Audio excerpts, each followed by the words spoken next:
Hai guys, welcome back to Catch Up Weekly bareng gue Haifa. Bareng gue Anggi. Kali ini kita mau bahas ada 3 isu. Tiga-tiga lagi rame sih, cuma ada satu isu nih yang kita bahas pertama kali ya, yang rame banget. Semua orang ngomongin ini, mau aktivis, mahasiswa, terus ibu rumah tangga, bapak-bapak lagi nongkrong main catur di pos kamling, semuanya ngomongin ini. Ada pedagang di pasar juga ngomongin ini, semuanya ngomongin. Pokoknya rame banget lagi diomongin sekarang sih ini masalahnya. Lo tau gak soal apa? Nah, kayak gue tahu deh. Apa? Soal yang mertua sama mantu itu ya. NR. Itu bukan? Bukan. Oh, Bukan. Gue mau ngomongin masalah Perpu Cipta Kerja. Oke. Oh, oke. Gimana tuh, Gi? Kasih tahu gue soal Perpu Cipta Kerja. Jadi kan tanggal 30 Desember 2022 kemarin nih, baru sekitar semingguan, itu kan Jokowi tuh nerbitin Perpu Cipta Kerja.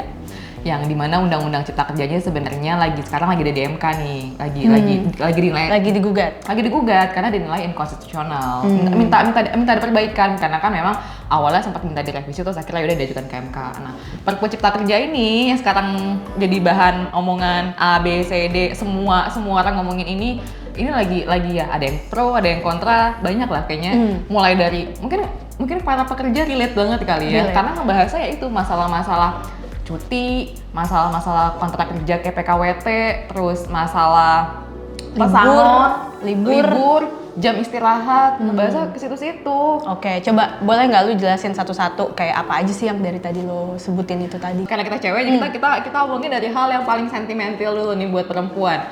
Masalah cuti haid dan melahirkan. Kalau di undang-undang sebelumnya yang tahun 2003 soal ketenaga kerjaan, itu kan dibahas tuh ada pasal khusus di mana di situ diulas hak cuti bagi perempuan yang sedang haid di hari pertama dan hari kedua itu diatur. Boleh untuk mengajukan cuti menstruasi hari pertama dan kedua.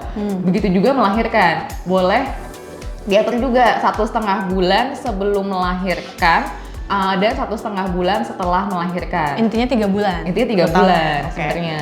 Nah, tapi kalau di Perpu Cipta Kerja yang kemarin baru banget diterbitin sama Pak Jokowi ini, banyak yang menilai nggak dimasukin tuh. Nggak dimasukin, tapi pemerintah udah ngomong. Jadi yang ngomong tuh Pak Erlangga Hartarto, Menko Perekonomian. Bukan dicabut, bukan tidak ada, tapi tetap dijamin oleh Perpu Cipta Kerja. Dijamin, bahasa dijamin ya. Bukannya dicabut, tapi bahasanya dijamin. Artinya itu kalau menurut gua memberi kebebasan kepada pihak pengusaha untuk ya udah lo mengizinkan atau enggak. Iya, gitu. tapi kalau begitu berarti ada opsi untuk mengizinkan apa enggak. Sedangkan di undang-undang sebelumnya itu emang diharuskan. Tercantum. Emang ada diatur. Tercantum ya. Bahwa perempuan harus mendapatkan cuti tersebut. Melahirkan. Iya. Dan bisa juga untuk cuti menstruasi di hari pertama dan kedua. Gue paham. Berarti intinya itu berubah dari yang sebelumnya wajib jadi opsional buat perusahaan.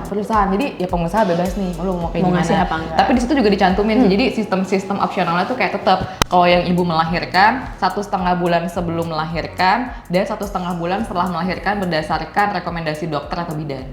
Iya, tetap sih. Intinya balik ke opsional itu tadi kuncinya guys. Karena cluenya pemerintah menjamin.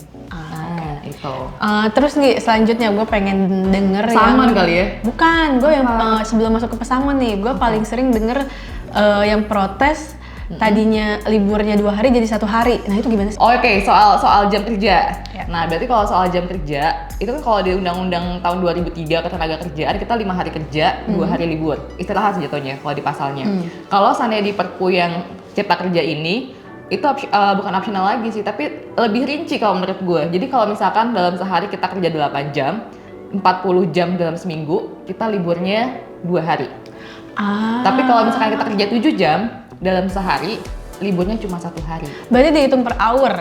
Dan kalau seandainya lembur, pengusaha diwajibkan untuk membayar lembur pekerjanya, tapi maksimal lemburnya 4 jam. Jadi kalau misalkan lo lembur lebih dari 4 jam, berarti perusahaan lo sudah melanggar Perpu Cipta Kerja tuh. Oke Nggi, berarti kan tadi soal hak-hak perempuan terus juga soal jam kerja udah.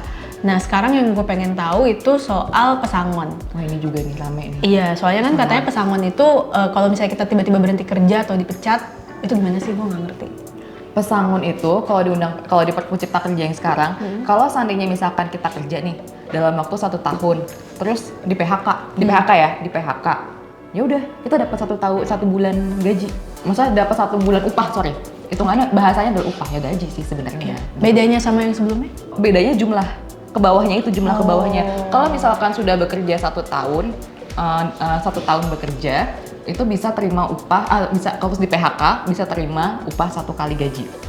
Kalau seandainya misalkan 1 tahun atau 2 tahun atau lebih itu 2 kali gaji. Kalau seandainya misalkan 8 tahun atau lebih itu bisa terima sampai dengan 9 kali upah. Itu berbeda sama aturan sebelumnya ya berarti? Sebenarnya nggak jauh beda. Sebenarnya nggak jauh beda. Sebenarnya di tahun sebelumnya juga diatur kayak gitu. Cuma mungkin yang lebih krusial ini masalah ini kali ya. Kontrak kepegawaian. Kalau di Undang-Undang Ketenagakerjaan yang tahun 2003 itu kayak 1 tahun kerja, perusahaan berhak menentukan untuk ini orang mau diangkat jadi karyawan tetap atau masih tetap PKWT. Itu kan masih kontrak di situ. Itu kan tapi kan diwajibkan sebenarnya kalau udah ngelewatin 1 tahun kerja wajib diangkat untuk karyawan tetap. Nah, di Perpu Cipta Kerja nggak diatur begitu, nggak diwajibkan. Jadi bisa diperpanjang kontrak kapan aja dan terus-terusan.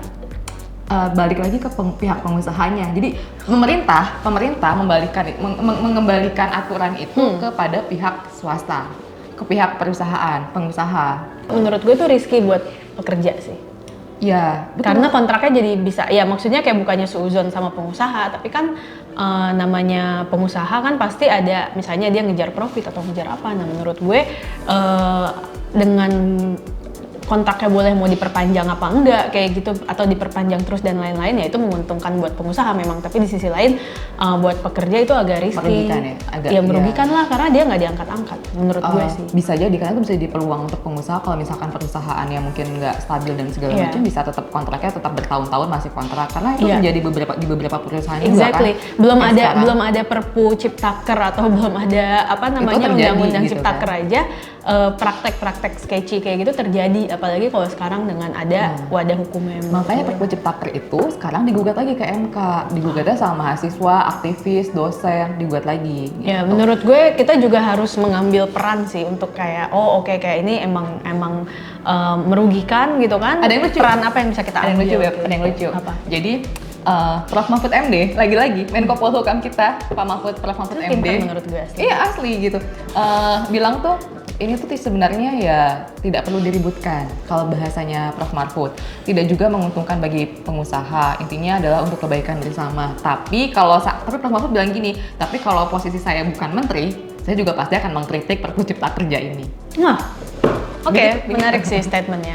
Gitu. Jadi kalau di internasional sekarang lagi rame apa Pak? Banyak sih sebenarnya yang lagi rame kalau di internasional itu gitu. Mungkin pertama ya yang mungkin lo dan teman-teman di Catch Me Up juga ngikutin beritanya gitu kan. Yang pertama tuh ada meninggalnya Paus Emeritus Benedictus yang baru aja meninggal gitu kan di usianya yang emang sudah sangat senja, emang udah sakit-sakitan. Nah cuman yang menarik adalah beliau ini adalah Paus pertama yang ketika dimakamkan itu pemakamannya dipimpin oleh Paus yang sedang menjabat, yaitu Paus Fransiskus. Kenapa? Karena kan biasanya Paus itu menjabat sampai meninggal ya. Jadi dia sampai meninggal itu menjabat terus kayak gitu. Nah kalau Paus Benedictus ini dia resign. Kenapa dia resign? Sakit, emang dia sakitnya udah penyakitnya udah banyak, jadi dia memutuskan untuk resign. Dia masih tetap tinggal, setahu gue sih masih tetap tinggal di Vatikan. di Vatikan. Masih mendapatkan perawatan lah gitu untuk penyakit-penyakitnya. Nah terus meninggalnya itu untuk pertama kalinya gitu kan dalam sejarah pemakaman pausnya itu dipimpin oleh paus juga, yaitu Paus Fransiskus yang sekarang lagi menjabat. Katanya meninggalnya umur 95 tahun, benar nggak? 95 tahun, iya udah tua, panjang umur sih itu. Itu panjang banget sih umurnya, 95 tahun. Respon-responnya gimana? Of course pada sedih ya, pada karena beliau juga maksudnya sepanjang menjabat sebagai paus walaupun ya kontroversial tapi tetap gitu kan sebagai pemimpin umat Katolik kayak gitu.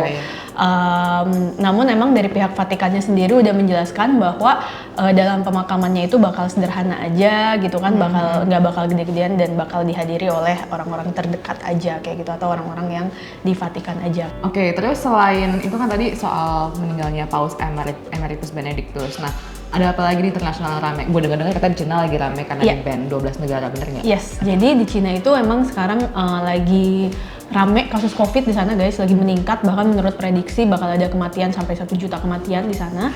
Dan penyebabnya adalah yaitu tadi setelah ternyata kan mereka tuh lockdown terus tuh selama ya dari 2020 sampai baru aja kemarin gitu kan, akhir tahun penghujung tahun kemarin tuh mereka lockdown terus. Nah ternyata selama lockdown itu tingkat vaksinasinya juga belum terpenuhi. Kayak gitu. Jadi ketika rakyatnya udah bosen, udah marah-marah ke pemerintah minta untuk nggak lockdown lagi, akhirnya kan diikutin tuh udah nggak ada lockdown. Akhirnya mereka melakukan berbagai pelonggaran terhadap pembatasan-pembatasan yang ada itu udah dilonggarkan. Nah, terus? Tapi karena tingkat vaksinasinya belum cukup gitu kan, belum memadai, akhirnya kasusnya banyak lagi yang meningkat di sana kayak gitu. Nah, tapi kan ini bisa dibilang rada-rada telat ya, soalnya kan the rest of the world gitu kan udah pada kasusnya udah pada turun, udah pada vaksinasinya udah tinggi, terus kayak bahkan kita PPKM juga udah nggak ada kayak gitu kan di Indonesia. Nah jadinya Cina ini telat lah kayak gitu, belum catch up sama negara-negara lain. Nah yang terjadi adalah negara-negara lain itu banyak yang akhirnya membatasi atau memperketat kedatangan turis Cina yang datang ke negaranya. Nah, itu jadi perhara mana aja? Banyak, pokoknya kayak negara-negara maju ya, misalnya kayak di Amerika Serikat, di Inggris, terus Perancis, di Australia, pokoknya mereka banyak yang mewajibkan turis-turisnya itu untuk menunjukkan hasil tes negatif kayak gitu, sedangkan mungkin yang lain udah enggak kayak gitu. Kalau buat turis-turis dari negara lain, pokoknya totalnya kalau nggak salah ada 14 negara.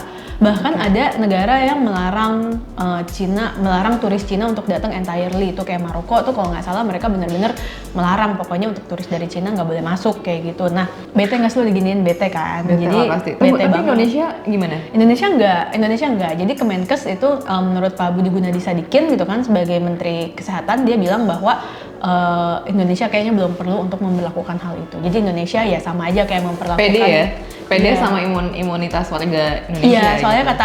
kata Pak BGS strategi kita adalah dengan meningkatkan aja imunitas, meningkatkan tingkat vaksinasi, terus memastikan herd immunity, intinya kayak gitu. Tapi sebenarnya ada yang jadi concern juga nih. Apa yang jadi concern?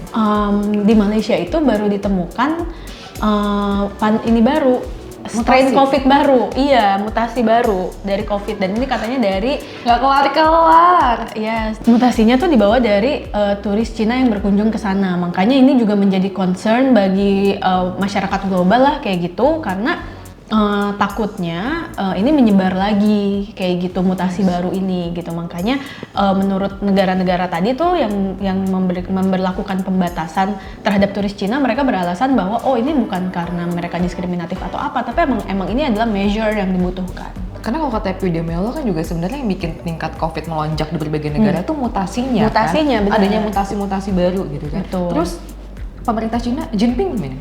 Ya Jinping bete banget, dia mengecam pembatasan dia mengecam. Tapi dia bilang sesuatu. Iya bahkan dia bilang kayak Cina bisa retaliate, artinya dia bisa melawan balik gitu kan. Kalau misalnya mungkin turis dari luar atau pendatang dari luar yang datang ke Cina mungkin bisa dibalas dengan tindakan yang sama.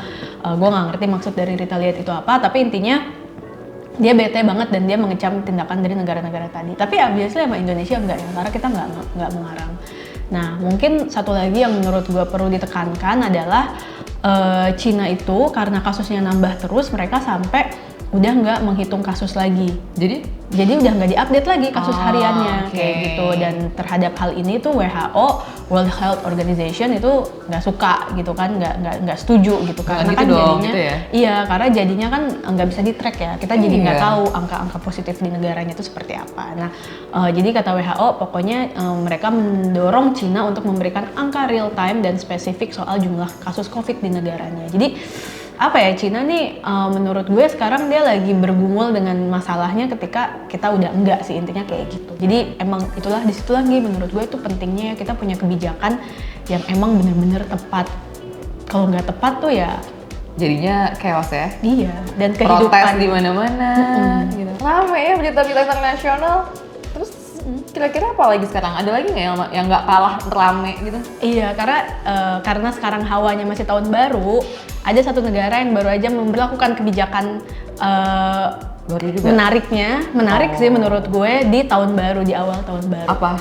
Perancis dengan kebijakannya yang memberikan kondom gratis dan pil darurat gitu ya, pil kontrasepsi darurat gratis buat warganya.